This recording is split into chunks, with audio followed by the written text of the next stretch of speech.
Welcome in Emergency Garden Report. We've got Bobby Manning here. We have basketball insider Jeff Goodman of Stadium Sports. And by now, everybody knows the news. Wow, right?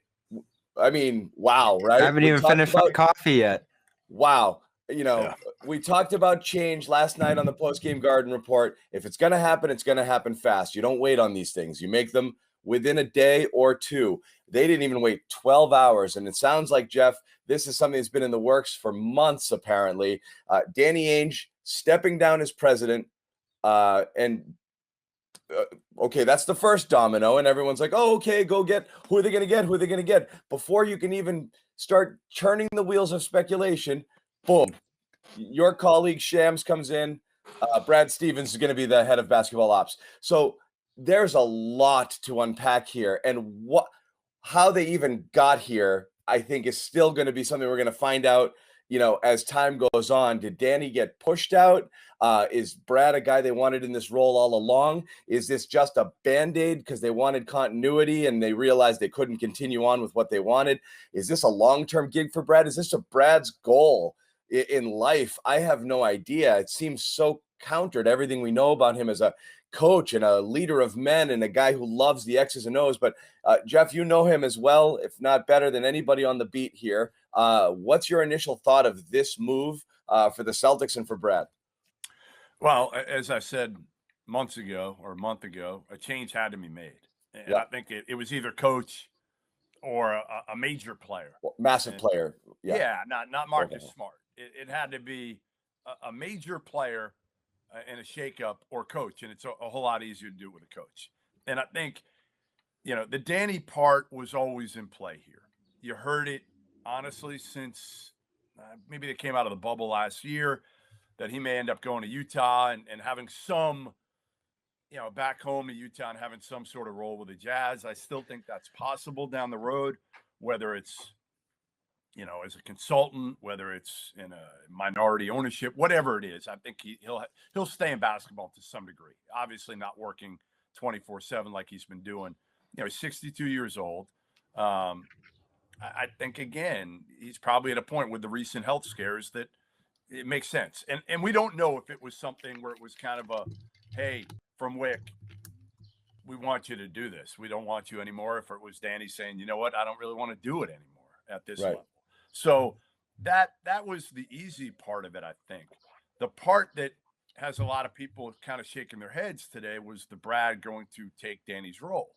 And I think here's the thing. If you're Wick and you don't want to pay $28 million or whatever it's going to be to let Brad Stevens walk, which is what you'd have to do if you fired him, why not?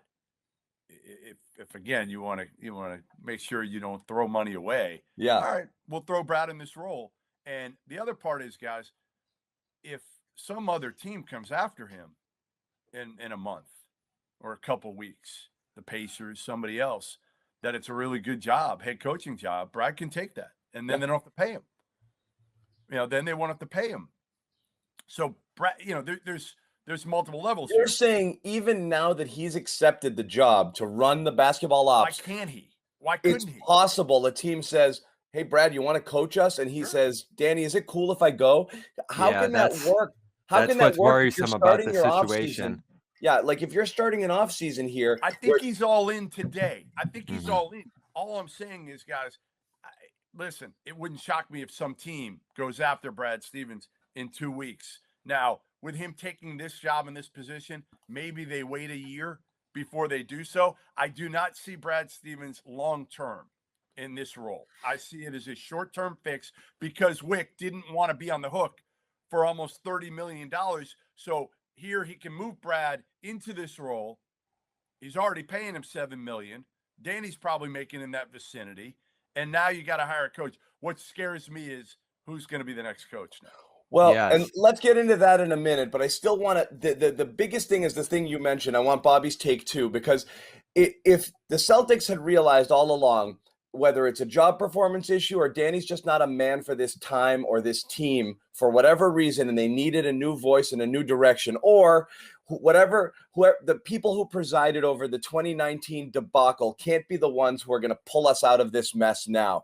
Both of those are good reasonings to move on from a GM, even one who's delivered you a championship and rebuilt your team twice on the fly. Great. That's a move you make because you felt it needed to be made. But if you made it,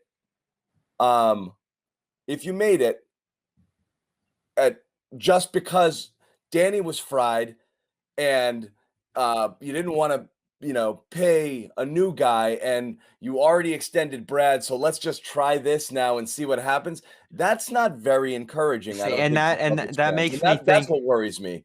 That makes me think this isn't the plan. This is Ainge, and as Jeff just said, it's been talked about for a while. Jackie Mack was talking about it about around the All-Star break area there. He's been thinking for some time about stepping away from this job, this career, frankly, for him. It's been 18 years here as head of basketball ops. You just had a disastrous season. There's questions long-term here, and what better time to step away? So I can't imagine that this is Wick saying, this guy who has been an institution here, who has built the philosophy, frankly, of this organization, how it runs itself, we're just going to replace that with Brad. This is a scramble move because Ainge has stepped away to me.